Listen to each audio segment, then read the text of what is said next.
The moment your eyes made an introduction, I felt my second violin breath alive.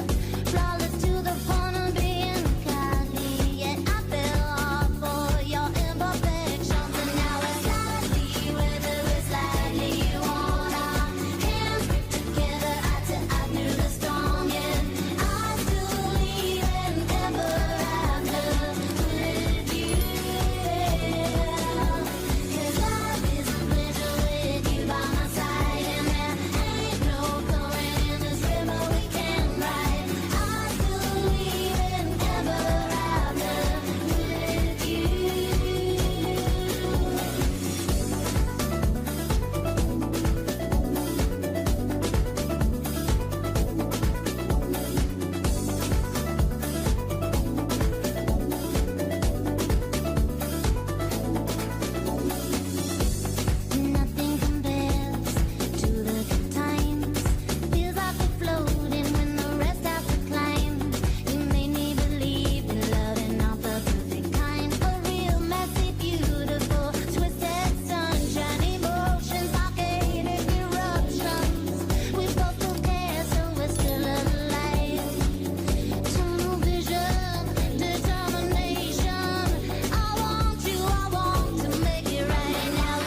can thank you enough for the team effort of each and everyone who worked hard to celebrate in a simple way our 70th founding anniversary despite the hard times and unprecedented challenges brought by COVID-19 and its variants. I must say, my siblings and the rest of the Board of Trustees are incredibly grateful not only today, but tracing back to the past years for your unwavering support and commitment to serve even larger than your capabilities to live up to the ideals founded by the vision and mission from the legacy our beloved parents left behind. Today, we are also celebrating our mother's birthday. She would have been 108 years of age by now. We know she is happy in paradise with our loving father, together with my 6 other siblings, Oscar, Joey, Jean, Susan, Boy, and Pinky. I am sure they are all watching over you now, happy and smiling. I'd like to say we salute you. Indeed, we are very fortunate and so blessed for having you as our frontliners and backbone of our very own Bansud Institute. And so, as a simple gesture of deep appreciation and sincere gratitude, our dear principal, Sir Simply Solito, has something to say to you regarding this. Thank you very much. God bless our BI family forever.